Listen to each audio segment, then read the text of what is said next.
April മാസം 17-ാം തീയതി ക്രിസ്തു വർഷം 2024. പാലാരിവട്ടം ബൈബിൾ ചർച്ച് മലയാളം കൂട്ടായ്മയിൽ നിന്ന് ദൈവവചനവുമായി ദൈവകൃപയാൽ ഒരിക്കൽ കൂടി നിങ്ങളുടെ മുമ്പേ ദൈവവചനവുമായിട്ട് വരുന്നത് വിൻസൻ തോമസ്. ഏവർക്കും കർത്താവായ യേശുക്രിസ്തുവിൻ്റെ നാമത്തിൽ അഭിവാദനങ്ങൾ അർപ്പിക്കുന്നു. നമുക്ക് പ്രാർത്ഥനയോടെ ഇന്നത്തെ സന്ദേശം ആരംഭിക്കാം. സ്വർഗസ്ഥ പിതാവേ, നിത്യരാജാവും അക്ഷയനും അദൃശ്യനുമായ ഏകദൈവത്തിന് ബഹുമാനവും മഹത്വവും അർപ്പിക്കുന്നു. ജീവനുള്ള ദൈവത്തിന്, ജീവനുള്ള ക്രിസ്തു വഴി നന്ദി അർപ്പിക്കുന്നു. പുനരുദ്ധാനത്തിൻ്റെ ശക്തിയിൽ ജീവിച്ച് പുനരുദ്ധാനത്തിൻ ഫലങ്ങൾ അനുഭവിക്കുവാൻ ഞങ്ങളുടെ ദൈവവചന പഠനം പരിശുദ്ധാത്മാവിനാൽ ഗുണകരമാക്കണമേ എന്ന് യേശുക്രിസ്തുവിൻ്റെ നാമത്തിൽ അപേക്ഷിക്കുന്നു. ആമേൻ. ക്രൈസ്തവ ജീവിതത്തിൻ്റെ കാതൽ ഭാഗം ദൈവമാകുന്നു. 1 തിമോത്തിയോസ് 1-ാം അധ്യായത്തിൻ്റെ 17-ാം വാക്യത്തിൽ നിന്നാണ് ഉദ്ധരിച്ചുകൊണ്ടാണ് ഇന്ന് പ്രാർത്ഥന ആരംഭിച്ചത്. 1 തിമോത്തിയോസ് 1-ാം അധ്യായത്തിൻ്റെ 17-ാം വാക്യം. നിത്യരാജാവായ അക്ഷയനും അദൃശ്യനുമായ ഏക ദൈവത്തിന് എന്നേക്കും ബഹുമാനവും മഹത്വവും. ആമേൻ. അങ്ങനെയാണ് പൗലോസ് അപ്പസ്തോലൻ പരിശുദ്ധാത്മാവിനാൽ എഴുതിയ 1 തിമോത്തിയോസിൻ്റെ ലേഖനത്തിൽ ദൈവത്തെക്കുറിച്ച്, ദൈവത്തിൻ്റെ മഹത്വത്തെക്കുറിച്ച്, ദൈവത്തിന് കൊടുക്കേണ്ട ബഹുമാനത്തെക്കുറിച്ച് അദ്ദേഹം ഉൾപ്പെടെ, ഞാനും ഉൾപ്പെടെ എല്ലാവരും ചെയ്യേണ്ട ഒരു പ്രധാനപ്പെട്ട കാര്യമാണ് ദൈവം. 4 പ്രധാനപ്പെട്ട കാര്യങ്ങളാണ് ഇവിടെ പൗലോസ് അപ്പോസ്തലൻ വെളിപ്പാടായിട്ട് നമുക്ക് നൽകിയിരിക്കുന്നത്. ദൈവത്തെക്കുറിച്ചുള്ള പഠനം അത് പരമപ്രധാനമാണ്.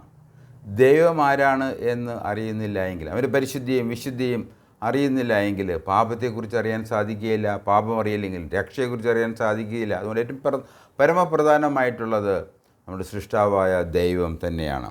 ദൈവത്തെക്കുറിച്ച് 4 കാര്യങ്ങൾ ഈ ഭാഗത്ത് നാം കാണുന്നുണ്ട്. നിത്യരാജാവ്, രണ്ടാമതായിട്ട് അക്ഷയൻ, അദൃശ്യൻ, ഏകൻ.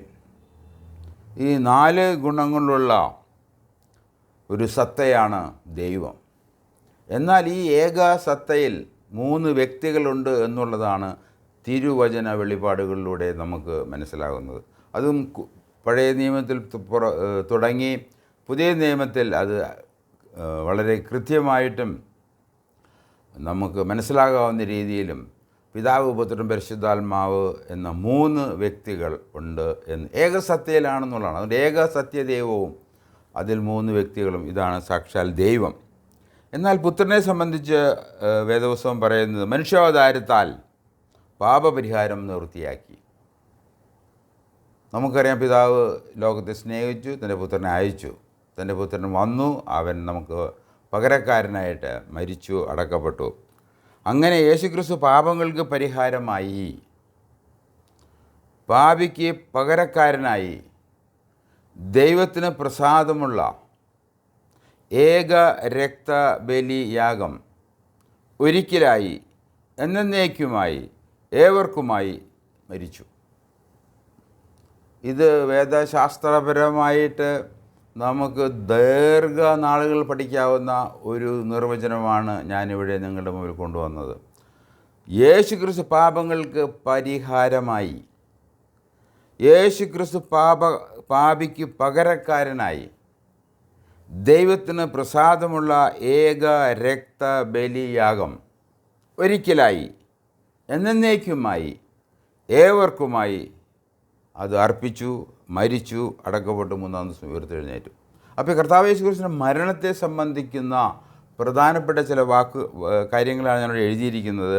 അതിൽ ചില ബൈബിൾ വാക്യങ്ങൾ നിങ്ങളോട് അറിയിക്കാം എന്ന് ഞാൻ ആഗ്രഹിക്കുകയാണ്. റോമൻ ലേഖനം 6-ാം അധ്യായത്തിൻ്റെ 10-ാം വാക്യത്തിൽ, റോമാലേഖനം 6-ാം അധ്യായം അതിൻ്റെ 10-ാം വാക്യം,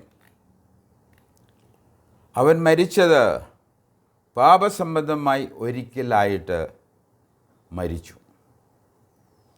അവൻ ജീവിക്കുന്നതോ ദൈവത്തിന് ജീവിക്കുന്നു. അപ്പോൾ കർത്താവായ യേശു ക്രിസ്തു പാപം സംബന്ധിച്ച് ഒരിക്കലായിട്ട് മരിച്ചു എന്നുള്ളത് വേദപുസ്തകത്തിലെ ഒരു പ്രമാണമാണ്. അതാണ് കർത്താവ് യേശു ക്രിസ്തു ചെയ്ത കാൽവരി ക്രൂശിലെ മരണത്തിൽ ഒരു കാര്യം അതാണ്, അവൻ മരിച്ചു എന്നുള്ളതാണ്. രണ്ടാമതായിട്ട് എബ്രായ ലേഖനം 7-ാം അധ്യായത്തിൻ്റെ എബ്രായർക്ക് എഴുതിയ ലേഖനം അതിൻ്റെ 7-ാം അധ്യായം അതിൻ്റെ 27-ാം വാക്യം. അവൻ തന്നെ അർപ്പിച്ചുകൊണ്ട് എന്നേക്കുമായി ഒരിക്കൽ ബലിയർപ്പിച്ചു. ഇത് വളരെ പ്രധാനപ്പെട്ട ചില വിഷയങ്ങളാണ് നമ്മുടെ പരിഗണിക്കുന്നത്. എന്നാൽ നമ്മുടെ വിഷയം രക്ഷയെക്കുറിച്ചുള്ള പഠനമല്ല, രക്ഷയുടെ ഉപദേശം, രക്ഷാവിജ്ഞാനീയമല്ല നമ്മുടെ ഇന്നത്തെ സബ്ജക്റ്റ്. എങ്കിലും കർത്താവ് യേശു ക്രിസ്തു മരിച്ചു, അത് എന്തിനു വേണ്ടി മരിച്ചു എന്നുള്ളത് വളരെ പ്രധാനപ്പെട്ട വിഷയമാണ്. അതിന് ശേഷം അതിനെ അടയാളമായിട്ട് കർത്താവ് യേശു ക്രിസ്തു ഉയർത്തെഴുന്നേൽക്കുകയും ചെയ്തു. അതിൻ്റെ എബ്രായ ലേഖനം 7-ാം അധ്യായത്തിൻ്റെ 27-ാം വാക്യത്തിൽ ഇപ്രകാരമാണത് എഴുതിയിരിക്കുന്നത്: ആ മഹാപുരോഹിതന്മാരെ പോലെ ആദ്യം സ്വന്തം പാപങ്ങൾക്കായും പിന്നെ ജനത്തിൻ്റെ പാപങ്ങൾക്കായും ദിനം പ്രതി യാഗം കഴിപ്പാൻ ആവശ്യമില്ലാത്തവൻ തന്നെ. ഇത് പഴയ നിയമത്തിലെ ലേവ്യ പൗരോഹിത്യം അനുസരിച്ചും മോശയ്ക്ക് ദൈവം നൽകിയ ന്യായപ്രമാണത്തിൻ്റെ അനുസരിച്ചും അവിടെ മഹാപുരോഹിതൻ തൻ്റെ പാപത്തിനു വേണ്ടിയും ജനത്തിൻ്റെ പാപത്തിനു വേണ്ടി വർഷത്തിൽ ഒരിക്കൽ രക്തവുമായിട്ട് ദൈവസന്നിധിയിൽ കടന്നു ചെല്ലും. എന്നാൽ കർത്താവ് യേശു ക്രിസ്തു അവൻ തന്നെത്താൻ അർപ്പിച്ചുകൊണ്ട്, കർത്താവ് യേശു ക്രിസ്തു തന്നെത്താൻ അർപ്പിച്ചു, ഒരിക്കലായിട്ട് അത് ചെയ്തുവല്ലോ. ഒരിക്കലായിട്ട് അതാണ് നമ്മൾ കർത്താവ് യേശു ക്രിസ്തു രക്തബലി യാഗം ഒരിക്കലായിട്ട് നമ്മൾ പറയാൻ ഇടയായത്. ഇത് വളരെ പ്രധാനപ്പെട്ട വിഷയമാണ്. എന്നാൽ ഇതിനെതിരായിട്ട് ദൈനംദിനം കർത്താവിനെ അർപ്പിക്കുന്ന ഒരു പ്രസ്ഥാനങ്ങൾ നമുക്ക് കാണാം. ഇത് ഘടകവിരുദ്ധമാണ്, ദൈവവചനത്തിന് ഘടകവിരുദ്ധമായിട്ടുള്ള പ്രവൃത്തികളാണ് എന്ന് ഓർപ്പിക്കാൻ ഞാൻ ആഗ്രഹിക്കുകയാണ്. അങ്ങനെ എബ്രായ ലേഖനം 7:27 എബ്രായ ലേഖനത്തിൻ്റെ 10-ാം അധ്യായത്തിൻ്റെ 10-ാം വാക്യവും ഈ കർത്താവ് യേശു ക്രിസ്തുവിൻ്റെ ബലിയെ സംബന്ധിച്ച്, യാഗത്തെ സംബന്ധിച്ച് വളരെ പ്രധാനപ്പെട്ട ഒരു വിഷയമാണ്. എബ്രായ ലേഖനം 10-ാം അധ്യായത്തിൻ്റെ 10-ാം വാക്യത്തിൽ ആ ഇഷ്ടത്താൽ നാം യേശു ക്രിസ്തു ഒരിക്കലായി കഴിച്ച ശരീരയാഗത്താൽ വിശുദ്ധീകരിക്കപ്പെട്ടിരിക്കുന്നു. കർത്താവ് യേശു ക്രിസ്തുവിൻ്റെ ശരീരയാഗത്താൽ, ഒരിക്കലായി കഴിച്ച യാഗത്താൽ, അത് വളരെ പ്രധാനപ്പെട്ട വിഷയമാണ്. അതിൻ്റെ 9-ാം വാക്യം വായിക്കുമ്പോൾ ഇതാ ഞാൻ നിൻ്റെ ഇഷ്ടം ചെയ്യുവാൻ വരുന്നു എന്ന് പറഞ്ഞുകൊണ്ട് അവൻ രണ്ടാമത്തേതിനെ സ്ഥാപിക്കാൻ ഒന്നാമത്തേതിനെ നീക്കി കളയുന്നു. അപ്പോൾ കർത്താവ് യേശു ക്രിസ്തുവിൻ്റെ കാൽവരി മരണം, അവൻ എന്തുകൊണ്ട് മനുഷ്യനായി അവതരിച്ചു, എങ്ങനെ ശുശ്രൂഷ ചെയ്തു, എന്തുകൊണ്ട് മരിച്ചു എന്നുള്ളതിന് കാരണം അവൻ സ്വന്തം പാപത്തിന് വേണ്ടിയല്ല, ആദാമിൻ്റെ മക്കളുടെ പാപത്തിനും വേണ്ടി, അങ്ങനെയുള്ള സകല മനുഷ്യരുടെയും സകല പാപങ്ങൾക്കും വേണ്ടി ഒരിക്കലായി എന്നേക്കുമായി അവൻ മരിക്കുകയാണുണ്ടായത്. ഇത് വളരെ പരമപ്രധാനപ്പെട്ട വിഷയങ്ങളാണ്. അങ്ങനെ യേശുക്രിസ്തുവിൻ്റെ ശരീരം എന്നേക്കുമായി ഒരിക്കൽ സമർപ്പിക്കപ്പെട്ടു. ഇനി യാഗത്തിൻ്റെ ആവശ്യമില്ല എന്ന് വേദപുസ്തകം പ്രഖ്യാപിക്കുകയാണ്. എന്നാൽ ഈ യേശുക്രിസ്തുവിൻ്റെ മരണത്തിൻ്റെ ഫലങ്ങൾ ഉള്ളതുപോലെ തന്നെ യേശുക്രിസ്തുവിൻ്റെ മരണം കൊണ്ട് കാര്യങ്ങൾ അവസാനിച്ചു എന്നുള്ളതിന് തെളിവായിട്ട് അവൻ വീണ്ടും ശരീരത്തോടുകൂടി അവൻ ഉയർത്തെഴുന്നേറ്റു, പുനരുദ്ധാനം ചെയ്തു. അതാണ് നമുക്കുള്ള അടയാളം. നമ്മുടെ പാപങ്ങൾക്ക് പരിഹാരമായിരിക്കുന്നു എന്നുള്ളതിന് ഉള്ള പ്രത്യക്ഷ ലക്ഷണം കർത്താവ് യേശു ക്രിസ്തുവിൻ്റെ പുനരുദ്ധാനം തന്നെയാണ്. നമ്മൾ പുനരുദ്ധാനത്തിൻ്റെ ശേഷം മാർച്ച് 30-ന് ശേഷം അടുത്ത 40 ദിവസങ്ങൾ അത് ഒരിക്കലായിട്ട് അതങ്ങനെ 40 ദിവസം തന്നെത്താൻ അവൻ ജീവിച്ചിരിക്കുന്നു എന്ന് അവൻ അടയാളങ്ങളാൽ അപ്പസ്തലന്മാർക്കും പലർക്കുമായി അവൻ തെളിയിച്ചു കൊടുത്തു. യേശുക്രിസ്തുവിൻ്റെ മരണത്തിൻ്റെ ഫലങ്ങൾ നമ്മൾ വായിക്കുമ്പോൾ നമുക്ക് പത്രോസിൻ്റെ ചില വാക്യങ്ങൾ നമുക്ക് ഈ നമ്മുടെ വേദപുസ്തകത്തിൽ നിന്ന് വായിക്കാമെന്ന് ഞാൻ വിചാരിക്കുകയാണ്. പൗലോസ് പറഞ്ഞിട്ടുണ്ട്, മറ്റു എഴുത്തുകാർ എഴുതിയിട്ടുണ്ട്, എല്ലാം പരിശുദ്ധാത്മാവിൽ എഴുതപ്പെട്ടതാണ്. എങ്കിലും നമുക്ക് പത്രോസ് പറഞ്ഞ കാര്യങ്ങൾ നമുക്ക് കൂടുതലായിട്ട് ശ്രദ്ധിക്കാം എന്ന് ഞാൻ വിചാരിക്കാൻ.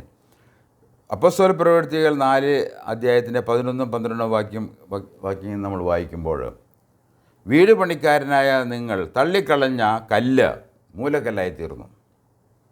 ആ കല്ലാണ് യേശു.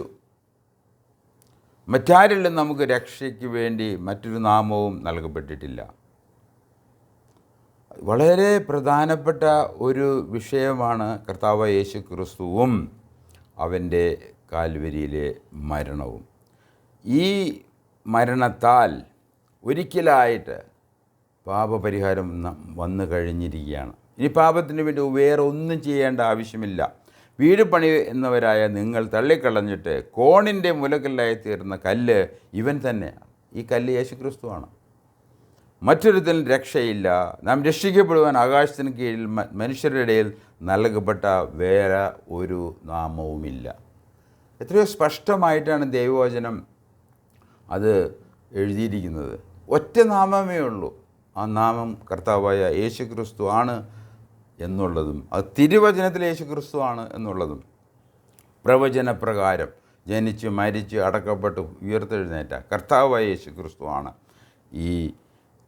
ആ വ്യക്തിയും ആ നാമവും എന്ന് ഓർപ്പിക്കാൻ ഞാൻ ആഗ്രഹിക്കുകയാണ്. എൻ്റെ 10-ാം അധ്യായത്തിൻ്റെ 38 മുതലുള്ള വാക്യങ്ങൾ വായിക്കുമ്പോഴും, അപ്പോസ്തല പ്രവൃത്തികൾ 10-ാം അധ്യായം അതിൻ്റെ 38 തൊട്ട് 43 വരെ വായിക്കാൻ ഞാൻ ആഗ്രഹിക്കുകയാണ്. നമ്മൾ വായിക്കുന്നത് കർത്താവ് യേശുവിൻ്റെ മരണം കൊണ്ട് അതിൽ ഞാൻ വിശ്വസിക്കുമ്പോൾ എനിക്ക് കിട്ടുന്ന, ലോകത്തിന് കിട്ടുന്ന, ആരൊക്കെ വിശ്വസിക്കുന്നു അവർക്കൊക്കെ ലഭിക്കുന്ന ഗുണങ്ങൾ, ഫലങ്ങൾ ആണ് ഇവിടെ ഞാൻ വായിക്കാൻ ആഗ്രഹിക്കുന്നത്. അപ്പോസ്തല പ്രവൃത്തികൾ 10-ാം അധ്യായത്തിൻ്റെ 37 മുതലുള്ള വാക്യങ്ങൾ. യോഹന്നാൻ പ്രസംഗിച്ച സ്നാനത്തിന് ശേഷം ഗലീലയിൽ തുടങ്ങിയ യഹൂദയിൽ ഒക്കെയും ഉണ്ടായ വർത്തമാനം, നസ്രായൻ യേശുവിനെ ദൈവം പരിശുദ്ധാത്മാവിനെ ശക്തിയാലും അഭിഷേകം ചെയ്തും ദൈവം അവനോടുകൂടി ഇരുന്നതുകൊണ്ട് അവൻ നന്മ ചെയ്തും പിശാച് ബാധിച്ചവരെ ഒക്കെയും സൗഖ്യമാക്കിയും കൊണ്ട് സഞ്ചരിച്ചതുമായ വിവരം തന്നെ നിങ്ങൾ അറിയുന്നുവല്ലോ. ഇത് ലൂക്കോസ് എഴുതിയ ചരിത്ര പുസ്തകമാണ്, അപ്പോസ്തല പ്രവൃത്തികൾ. അപ്പോൾ അവൻ യേശുക്രിസ്തുവിൻ്റെ ശുശ്രൂഷയെ സംബന്ധിച്ച ഒരു പ്രഖ്യാപനമാണ് ഇവിടെ നടത്തുന്നത്. അതിൻ്റെ 39-ാം വാക്യത്തിൽ, യഹൂദ ദേശത്തിലും യെരൂശലേമിലും അവൻ ചെയ്ത സകലത്തിനും ഞങ്ങൾ സാക്ഷികളാകുന്നു. ഈ ഞങ്ങൾ എന്ന് പറയുന്നത് ഈ അപ്പസ്തോലന്മാരാണ്. പ്രത്യേകിച്ച് ഇവിടെ ഇതിൻ്റെ ഈ കാര്യങ്ങൾ ചെയ്യുന്നത്, പറയുന്നത് എല്ലാം പത്രോസാണ്, അപ്പസ്തോലനായ പത്രോസാണ്. അതുകൊണ്ട് അവൻ പറയുകയാണ്, അവർ വിവരം നിങ്ങൾ അറിയുന്നുവല്ലോ, യഹൂദദേശത്തിലും യെരൂശലേമിലും അവൻ ചെയ്ത സകലത്തിനും ഞങ്ങൾ സാക്ഷികളാകും. അതുകൊണ്ട് അപ്പസ്തോലിക സാക്ഷ്യം അത് ക്രിസ്തീയ മാനദണ്ഡമാണ്. ഇത് അപ്പസ്തോലന്മാരിന് സാക്ഷ്യം പറഞ്ഞിട്ടുണ്ടോ? എന്തു ആയിക്കോട്ടെ, ആ അപ്പസ്തോലന്മാരുടെ സാക്ഷ്യം ഇവിടെ വളരെ പ്രധാനമായി നമുക്ക് കാണാൻ പറ്റും. നമുക്കറിയാം, നമ്മൾ ഇനി വായിക്കാൻ പോകുന്ന ചില വേദഭാഗങ്ങൾ നമ്മൾ വായിക്കുമ്പോൾ അവൻ്റെ പ്രത്യക്ഷതയെക്കുറിച്ച്, മരിച്ചവരിൽ നിന്ന് പുനരുദ്ധാനം ചെയ്ത യേശുക്രിസ്തു എല്ലാവർക്കും ഒന്നും പ്രത്യക്ഷനായിട്ടില്ല. അവൻ തിരഞ്ഞെടുത്ത, അവനോടുകൂടെ ഭക്ഷിച്ച, അവനെ തൊട്ട, അവനെ കേട്ട അപ്പസ്തോലന്മാർക്ക് അവനാണ് അവർ സാക്ഷികൾ. അതുകൊണ്ട് അപ്പസ്തോലൻ എന്ന ആ വാക്കിൻ്റെ പ്രാധാന്യം അത് 12 പേരിൽ നിക്ഷിപ്തമാണ്. 13-ാമത്തെ ഒരാളില്ല, 14 11 അല്ല, എന്നാൽ അത് 12 ആണെന്നും അത് ആധികാരികമാണെന്നും നമുക്ക് ഓർത്തിരിക്കേണ്ട വിഷയമാണ്. അതിൻ്റെ 39-ാം വാക്യം ഇപ്രകാരമാണ്, യഹൂദദേശത്തിലും യെരൂശലേമിലും അവൻ ചെയ്ത സകലത്തിനും ഞങ്ങൾ സാക്ഷികളാകുന്നു. അവനെ അവർ മരത്തിൽ തൂക്കിക്കൊന്നു. സകല ജനത്തിനുമല്ല, ദൈവം മുമ്പ് കൂട്ടി നിയമിച്ച സാക്ഷികളായി. കണ്ടോ, അവൻ മരിച്ചവരിൽ നിന്ന് ഉയർത്തെഴുന്നേറ്റ ശേഷം അവനോട് കൂടെ തിന്ന് കുടിച്ചവരെ ഞങ്ങൾക്ക് തന്നെ പ്രത്യക്ഷനാക്കി തന്നു. അതുകൊണ്ട് അപ്പസ്തോലിക സാക്ഷ്യം അവരെ ആണ് ഈ ഉത്തരവാദി, സുവിശേഷത്തിൻ്റെ ഉത്തരവാദിത്തം അവരെയാണ് ഏൽപ്പിച്ചത്. അതുകൊണ്ട് പരമപ്രധാനമായിട്ടുള്ള ഒരു വിഷയമാണ് ആരാണ് അപ്പസ്തോലൻ. ദൈവം 12 പേരെ മാത്രമാണ് ശിഷ്യന്മാരായിട്ട് തിരഞ്ഞെടുത്തത്. 12 പേര് മാത്രമാണ് ഈ വിധത്തിൽ അപ്പസ്തോലന്മാരുള്ളൂ. അതിനുശേഷം ആരെങ്കിലും അപ്പസ്തോലൻ എന്ന് അത് ഗണിക്കുന്നുവെങ്കിൽ, കരുതുന്നുവെങ്കിൽ അത് തികച്ചും ദുരുപദേശമാണ്, പാഷണ്ഡതയാണ്, അത് ദൈവന് വിരോധമാണ് എന്ന് പറയാൻ ഞാൻ ആഗ്രഹിക്കുകയാണ്.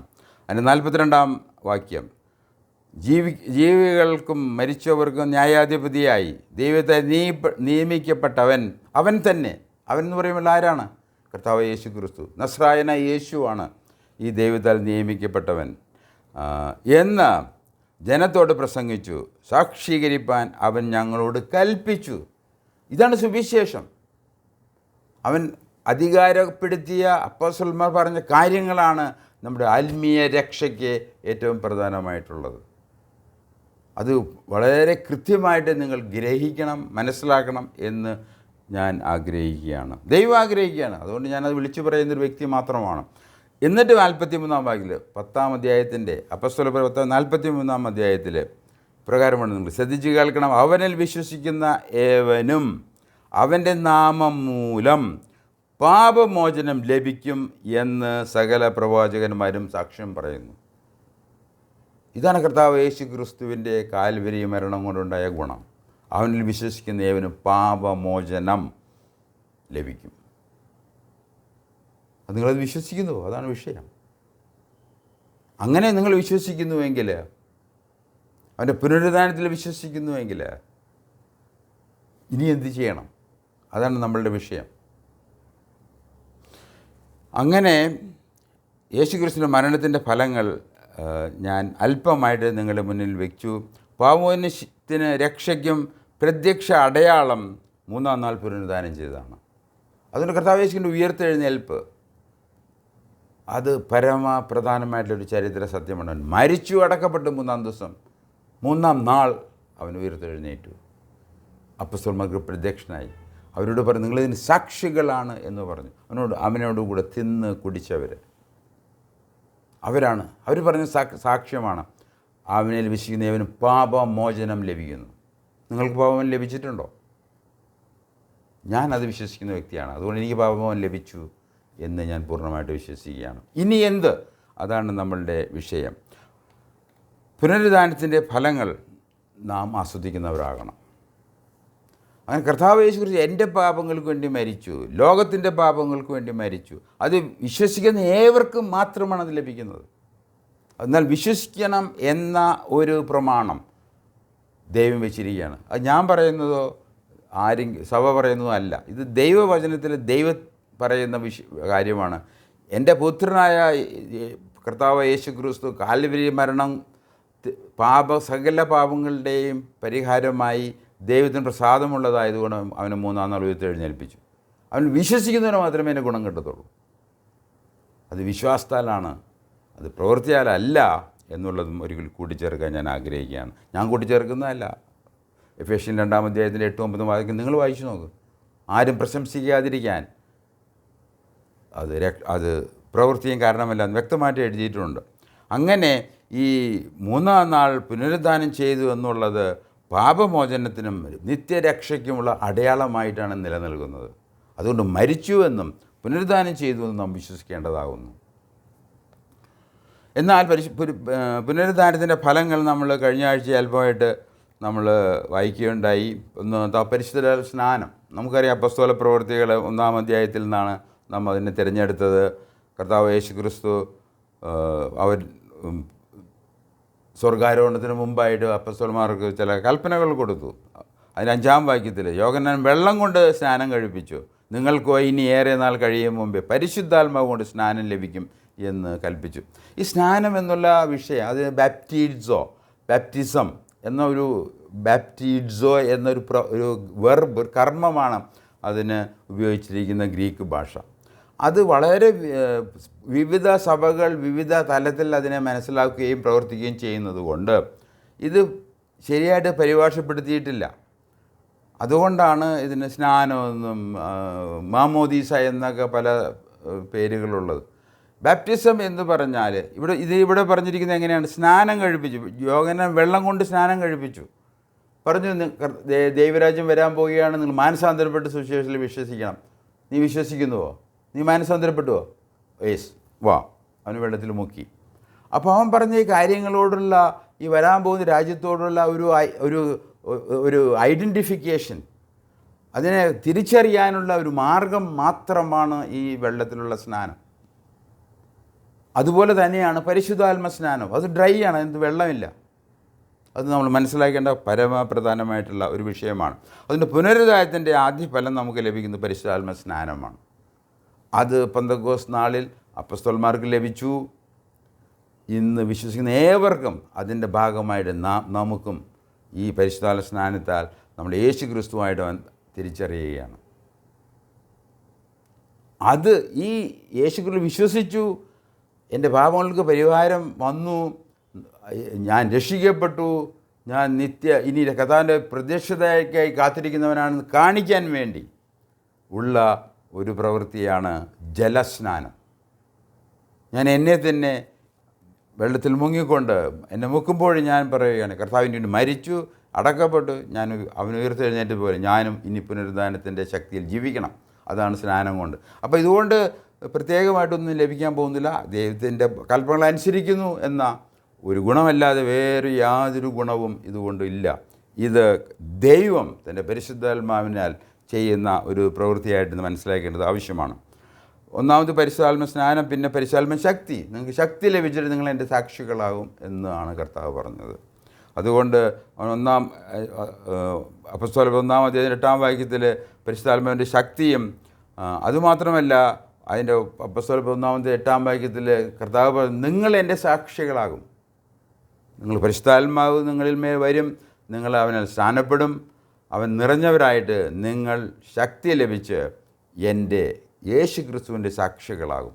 എന്നിട്ട് പറഞ്ഞു, നിങ്ങൾ ജെറുസലേമിലും യഹൂദയിലും സമാര്യയിലും പിന്നെ ലോകമെമ്പാടും നിങ്ങൾ ഈ സുവിശേഷം അറിയിക്കണം എന്നുള്ളത്. അപ്പോൾ അങ്ങനെ അപ്പോസ്തലന്മാരുടെ സാക്ഷ്യം, അവരുടെ സാക്ഷ്യമാണ് ദൈവിക സത്യങ്ങൾ. സഭ പറയുന്നതോ ഞാൻ പറയുന്നതോ അല്ല. ഈ കണ്ടതും കേട്ടതും പരിശുദ്ധാത്മാവിനാൽ ശക്തി ലഭിച്ച സ്നാനപ്പെട്ട ആ വ്യക്തികളാണ് പറഞ്ഞതാണ് ദൈവിക സത്യങ്ങൾ. അതാണ് നമ്മൾ വിശ്വസിക്കേണ്ടത്. ഞാൻ പറയുന്ന ഒരു വ്യാഖ്യാനം പോലും നിങ്ങൾ വിശ്വസിക്കേണ്ട ആവശ്യം, നിങ്ങൾ തന്നെ അത് വായിച്ച് മനസ്സിലാക്കേണ്ട ആവശ്യമുണ്ട്. എന്നാൽ ഈ സുവിശേഷം അറിയിക്കുക എന്നുള്ളത് അത് ഉത്തരവാദിത്തമായിട്ട് ദൈവം നൽകിയിരിക്കുകയാണ്.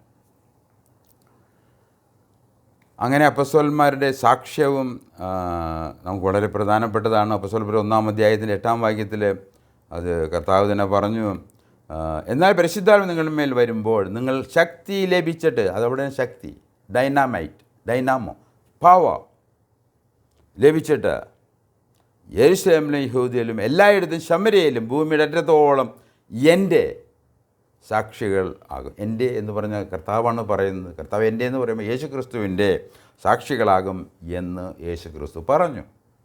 അതാണ് നമ്മൾ വിശ്വസിക്കേണ്ടത്. ആ കാര്യങ്ങളാണ് പരിശുദ്ധാത്മാവ് തിരഞ്ഞെടുക്കപ്പെട്ട അപ്പോസ്തലന്മാർ വഴി, എഴുത്തുകാർ വഴി എഴുതി നമുക്ക് നൽകിയിരിക്കണം. അവിടെയാണ് ദൈവവചനത്തിൻ്റെ പ്രാധാന്യവും നാം മനസ്സിലാക്കേണ്ടത്. അങ്ങനെ ഈ സാക്ഷ്യം വളരെ പ്രധാനപ്പെട്ടൊരു വിഷയമാണ്.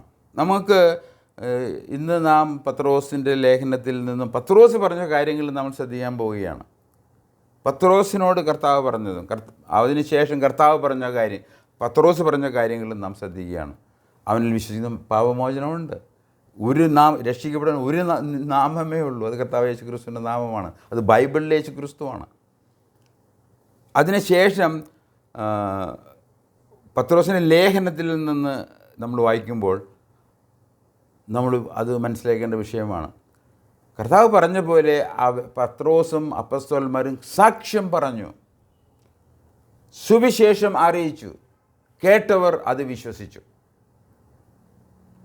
ഈ വിശ്വസിച്ച അവർ ഇനി എന്ത് ചെയ്യണമെന്നുള്ളതാണ് വിഷയം. അതാണ് നമ്മൾ ലേഖനങ്ങളിൽ നമ്മൾ വായിക്കുന്നത്. ലേഖനങ്ങൾ രക്ഷയ്ക്കായിട്ടുള്ള സുവിശേഷം അതിലുണ്ട് എങ്കിലും അത് പ്രധാനപ്പെട്ട രക്ഷയുടെ സുവിശേഷമല്ല എഴുതിയിരിക്കുന്നത്. രക്ഷിക്കപ്പെട്ടവർക്കാണ് അത് എഴുതിയിരിക്കുന്നത്. സഭയ്ക്ക് എഴുതിയിരിക്കുന്ന, സഹോദരന്മാർക്ക്, വിശുദ്ധന്മാർക്ക് എഴുതിയിരിക്കുന്ന ലേഖനങ്ങളാണ്. അത് മിക്കവാറും തന്നെ നമ്മുടെ ഈ സുവിശേഷം കേട്ട് രക്ഷിക്കപ്പെട്ട ദൈവമക്കൾ എങ്ങനെ ഇനി ജീവിക്കണം എന്നുള്ള കാര്യങ്ങളാണ് അവിടെ നമ്മൾ കാണാൻ പോകുന്നത്. 1 പത്രോസ് 1:13 യേശുക്രിസ്തുവിൻ്റെ പ്രത്യാഗമനത്തിൽ പ്രത്യക്ഷയിൽ നിങ്ങൾക്ക് ലഭിക്കാനിരിക്കുന്ന കൃപയിൽ പ്രത്യാശ ഉയർപ്പിക്കുകയും ചെയ്യുവിൻ. 1 പത്രോസിൻ്റെ 1 ലേഖനത്തിൻ്റെ 1:13 പറഞ്ഞിരിക്കുകയാണ്, ഇനി നിങ്ങൾ എന്ത് ചെയ്യണം? കർത്താവായ യേശുക്രിസ്തുവിൻ്റെ സുവിശേഷം ഞാൻ അറിയിച്ചു, നിങ്ങൾ കേട്ടു, നിങ്ങളത് വിശ്വസിച്ചു, നിങ്ങൾ പരിശുദ്ധാത്മ സ്നാനപ്പെട്ടു, നിങ്ങൾക്ക് പ്രത്യാശ ലഭിച്ചു, നിങ്ങൾ ഇനി നിത്യതയ്ക്ക് വേണ്ടി ഒരുങ്ങുകയാണ്. ഇനി എന്ത് ചെയ്യണം? അവരോട് പറയുകയാണ്, ഇനി കർത്താവായ യേശുക്രിസ്തു രണ്ടാമതും വരും. നമുക്കറിയാം കർത്താവായ യേശുക്രിസ്തു തൻ്റെ 11 അപ്പസ്തോലന്മാരുടെ മുമ്പിൽ സ്വർഗ്ഗാരോഹണം ചെയ്തപ്പോൾ സ്വർഗത്തിൽ നിന്ന് ശബ്ദമുണ്ടായി. എന്താണെന്നുണ്ടായത്?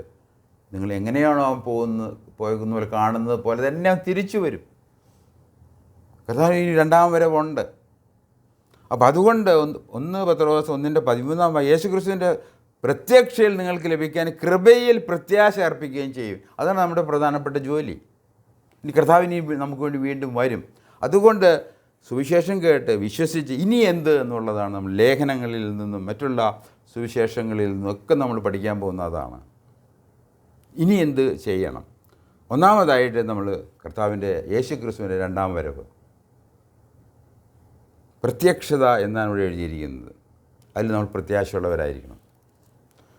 2 പത്രോസ് 2 ലേഖനങ്ങളാണ് പത്രോസ് എഴുതിയിരിക്കുന്നത്. 1 പത്രോസ് 2 പത്രോസ്. 2 പത്രോസിൻ്റെ 2 ലേഖനത്തിൽ 1:16 മുതൽ 21 വരെ വാക്യങ്ങൾ നാം വായിക്കുമ്പോൾ 2 പത്രോസ്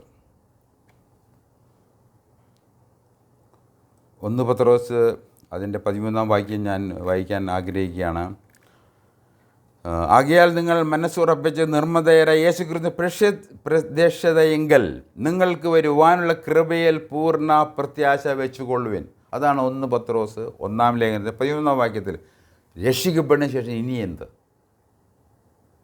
പ്രത്യാശയുള്ളവരായിട്ട് ജീവിക്കുക. എന്താണ് പ്രത്യാശ? കർത്താവ് എങ്ങനെ പോയോ അതുപോലെ വരാൻ പോവുകയാണ്. കർത്താവ് വരും. 2 പത്രോസ് 1 അധ്യായത്തിൻ്റെ 23 തൊട്ട് 25 വാക്യങ്ങൾ വായിക്കാൻ ഞാൻ ആഗ്രഹിക്കുകയാണ്. 1 അധ്യായത്തിൻ്റെ 2 പത്രോസ് 1 അധ്യായം 23 മുതൽ 25 വരെയുള്ള 2 പത്രോസ് 1 അധ്യായത്തിൻ്റെ 16 മുതൽ 21 വരെ 16 മുതൽ 21 വരെയാണ്. 1 പത്രോസ് 1 അധ്യായത്തിൻ്റെ 16 മുതൽ 21 വരെ. നമ്മുടെ കർത്താവായ യേശുക്രിസ്തുവിൻ്റെ ശക്തിയും പ്രത്യക്ഷതയും നിങ്ങളോട് അറിയിച്ചത് നിർമ്മിത കഥകളെ പ്രമാണിച്ചിട്ടല്ല, അവൻ്റെ മഹിമ കണ്ട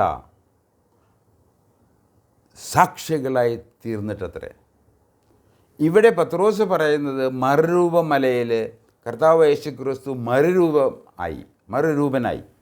അതിനെ ഉദ്ധരിച്ചുകൊണ്ട് അവൻ പറയുകയാണ്, ഞങ്ങൾ കണ്ട സത്യങ്ങളുടെ അടിസ്ഥാനത്തിലാണ് ഞാൻ നിങ്ങളോട് സുവിശേഷം അറിയിച്ചത്. കെട്ടുകഥകളല്ല. കെട്ടുകഥകളും അമ്മൂമ്മക്കഥകളും പഴങ്കഥകളും ഒന്നും തന്നെ മനുഷ്യൻ്റെ രക്ഷയ്ക്ക് ആകുന്നില്ല. അത് ഏക വ്യക്തിയിലും അവൻ്റെ കാൽവരി, അത് കർത്താവ് യേശുക്രിസ്തുവാണ്. അവൻ്റെ കാൽവരി മരണത്തിലും അവൻ്റെ പുനരുദ്ധാനത്തിലുമാണ്.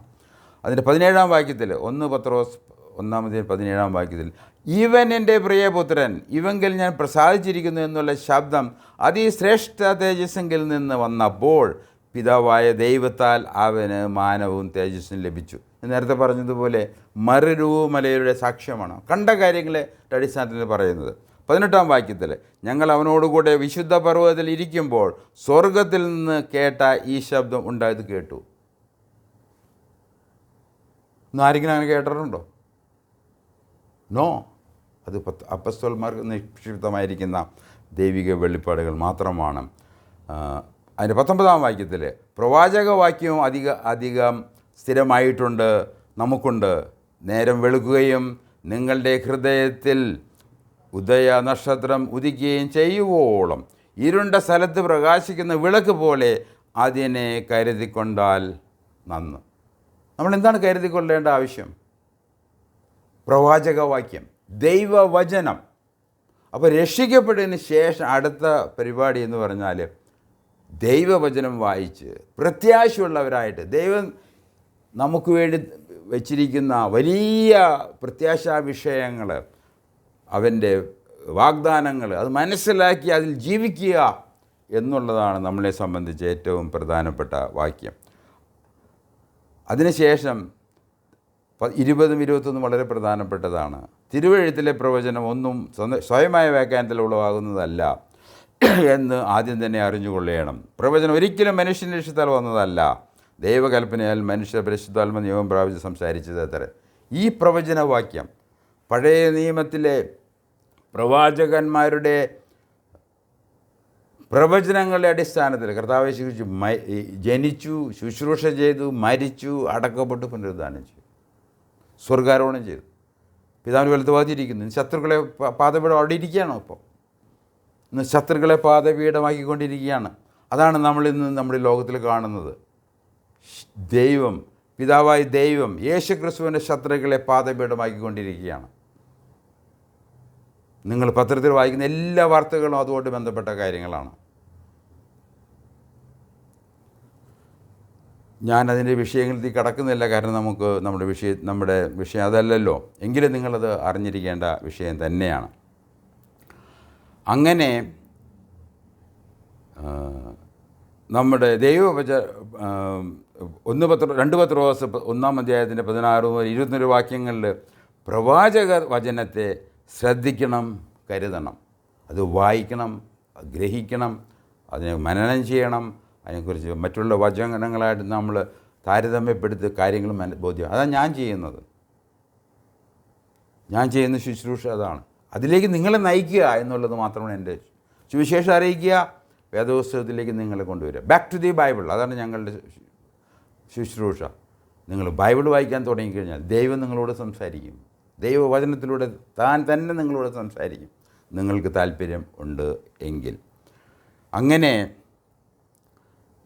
പുനരുദ്ധാനം നമുക്ക് ഒരുപാട് കാര്യങ്ങൾ നമുക്ക് പ്രത്യാശയായിട്ട് നൽകിയിട്ടുണ്ട്. നേരത്തെ പറഞ്ഞതുപോലെ അത് പരിശുദ്ധാത്മ സ്നാനം, പരിശുദ്ധാത്മാവിൻ്റെ ശക്തി, അപ്പസ്തോലന്മാരുടെ സാക്ഷ്യം, അതുപോലെ തന്നെ സുവിശേഷം നമ്മൾ വായിച്ചു കഴിഞ്ഞു. അപ്പസ്തോല പ്രവൃത്തികൾ 4-ാം അധ്യായത്തിൻ്റെ 12-ാം വാക്യത്തിലും 10-ാം അധ്യായം 41-ാം വാക്യത്തിലും നമ്മൾ വായിച്ചു. പത്രോസിൻ്റെ സാക്ഷ്യമാണത്. അവനിൽ വിശ്വസിക്കുന്നതിന് പാപമോചനം ലഭിക്കും. നിങ്ങൾക്ക് ലഭിച്ചിട്ടുണ്ടോ? എന്നാൽ നിങ്ങൾ വിശ്വസിച്ചാൽ നിങ്ങൾക്ക് ലഭിക്കുമെന്നാണ് വേദപുസ്തകം പറയുന്നത്. അതുപോലെ തന്നെ പ്രത്യാശ. അപ്പസ്തോല പ്രവൃത്തി 1-ാം അധ്യായത്തിന് 9 മുതൽ 11 വരെ വാക്യങ്ങളിലേക്ക് നമ്മൾ വായിച്ചു. അത് സ്വർഗത്തിലേക്ക് പോകുന്നതിനായി നിങ്ങൾ കണ്ടതുപോലെ തന്നെ കർത്താവ് യേശുക്രിസ്തു വീണ്ടും വരും. അതാണ് നമ്മുടെ പ്രത്യാശാ വിഷയം. അപ്പോൾ നാം നമ്മുടെ പാപമോചനത്തിനായിട്ടുള്ള ഈ കഷ്ടപ്പാടുകളല്ല ഈ സഭകൾ പഠിപ്പിക്കുന്നത് പോലെ ക്രിസ്തീയ മതം പഠിപ്പിക്കുന്നതാണ്. എന്നാൽ ഇതാ നിങ്ങൾക്ക് വേണ്ടി കർത്താവ് യേശുക്രിസ്തു മരിച്ച് അത് നിവൃത്തിയാക്കിയിരിക്കുകയാണ്. അത് ദൈവം സ്വീകരിച്ചു. അതിൻ്റെ ഫലമായിട്ടാണ് കർത്താവ് അവനെ മരിച്ചവരിൽ നിന്ന് 3 ദിവസം എഴുന്നേൽപ്പിച്ചത്. നിങ്ങളത് വിശ്വസിക്കുന്നുവോ? ആയതിനാൽ യേശുക്രിസ്തു പാപങ്ങൾക്ക് പരിഹാരമായി, പാപിക്ക് പകരക്കാരനായി, ദൈവത്തിന് പ്രസാദമുള്ള ഏക രക്തബലിയാഗം ഒരിക്കലായി എന്നേക്കുമായി ഏവർക്കുമായി മരിച്ചു, പുനരുദ്ധാനം ചെയ്തു. ഇതാണ് സുവിശേഷം. ആദ്യമായിട്ട് സുവിശേഷത്തിൽ വിശ്വസിക്കുക. ഇത് സത്യമാണ്, ചരിത്ര സംഭവമാണ്, ദൈവത്തിൻ്റെ സാക്ഷ്യമാണ്, അപ്പസ്തോലന്മാരുടെ സാക്ഷ്യമാണ്, കണ്ടവരുടെ ദൃക്സാക്ഷികളുടെ സാക്ഷ്യമാണ്. നിങ്ങളത് വിശ്വസിക്കുന്നു. അതാണ് വിശ്വസിച്ചാൽ ഇനി എന്ത്? പരിശുദ്ധാത്മാവ് സ്നാനത്താൽ ഓരോ വിശ്വാസിയെയും ക്രിസ്തുവിൽ തിരിച്ചറിയുന്നു. അത് നമ്മൾ ചെയ്യുന്ന പ്രവൃത്തിയല്ല, അത് ദൈവത്തിൻ്റെ പരിശുദ്ധാത്മാവ് ചെയ്യുന്ന കാര്യമാണ്.